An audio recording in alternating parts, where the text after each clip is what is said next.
రవిచంద్ర గారు, ఈ మొత్తం వ్యవహారం పైన సిబిఐ విచారణ జరగాల. మీ పార్టీ ఎందుకు లోకేష్ రాజీనామాకు డిమాండ్ చేస్తోంది? అది కూడా ఆన్సర్ చేయండి. ఇప్పుడు విద్యాశాఖ మంత్రిగా నారా లోకేష్ గారు గత 2 ఏళ్ల నుంచి పనిచేస్తా ఉన్నారు. డిఎస్సి పరీక్షల్ని సమర్థవంతంగా పారదర్శకంగా నిర్వహించడంలో పూర్తిగా విఫలమయ్యారు.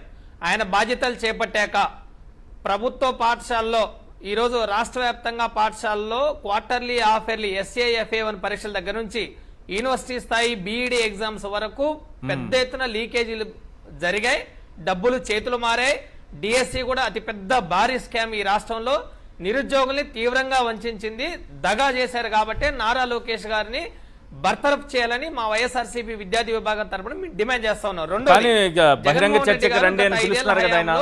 జగన్మోహన్ రెడ్డి గారు బహిరంగ చర్చకి రండి అని పిలుస్తున్నారు కదా లోకేష్ గారు. అసలు లోకేష్ విషయాన్ని డైవర్షన్ పాలిటిక్స్ చేయడంలో లోకేష్ తండ్రిని మించిపోతున్నాడు ఈ రోజు.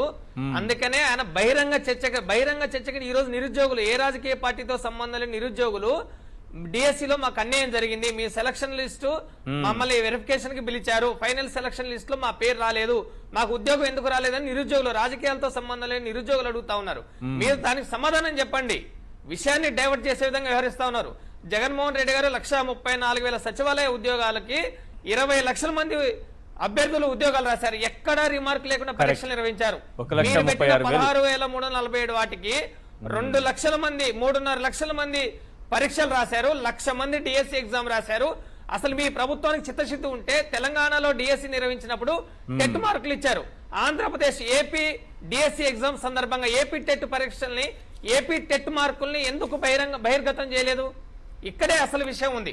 ఇప్పుడు ఎవరైతే 16,347 పోస్టులకి అర్హత పొందిన అభ్యర్థులు ఉన్నారో, ఉద్యోగాలు చేస్తున్న వాళ్ళు ఉన్నారో, వాళ్ళ టెట్ మార్కుల్ని బహిర్గతం చేయాలని మేము డిమాండ్ చేస్తా ఉన్నాం. మీ ప్రభుత్వానికి చిత్తశుద్ధి ఉందా?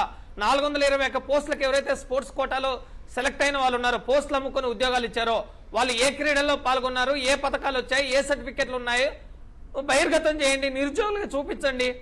మీరు అవన్నీ చేయకుండా బహిరంగ చర్చకి మీరు రావాలి అని విషయాన్ని డైవర్ట్ చేసే విధంగా లోకేష్ గారు వ్యవహరిస్తా ఉన్నారు. ఇది చాలా దుర్మార్గమైంది. కట్ ఆఫ్ మార్క్స్ లేవు, టెట్ మార్క్స్ బహిర్గతం చేయలేదు, నిరుద్యోగులకు ఎక్కడ పారదర్శకంగా వ్యవహరించలేదు. ఎవరైతే సర్టిఫికెట్ల వెరిఫికేషన్ వచ్చారో వాళ్ళందరికీ ఉద్యోగాలు ఇవ్వకుండా మీరు ఓపెన్ కేటగిరీలో కాకుండా రిజర్వేషన్ లో భర్తీ చేసి నిరుద్యోగులకి తీవ్రమైన అన్యాయం చేశారు. 3.5 లక్షల మంది అంటే కుటుంబానికి 3-4 వేసుకున్న ఈ రాష్ట్రంలో లక్షలాది కుటుంబాలు ఉన్నాయి. ఈ మొత్తం భారీ వ్యవహారంలో భారీ స్కామ్ జరిగింది. సుమారు 150 నుంచి 200 కోట్ల రూపాయలు చేతులు మారాయని నిరుద్యోగులు నెత్తి నోరు బాదుకుంటా ఉంటే ఈ ప్రభుత్వం నారా లోకేష్ గారు ఏం చేస్తా ఉన్నారు? అందుకే ఆయన రాజీనామా చేయాలి, బర్తరఫ్ చేయాలి, దీనిపైన సిబిఐ ఎంక్వైరీ నిర్వహించాలని మేము డిమాండ్ చేస్తా ఉన్నాం.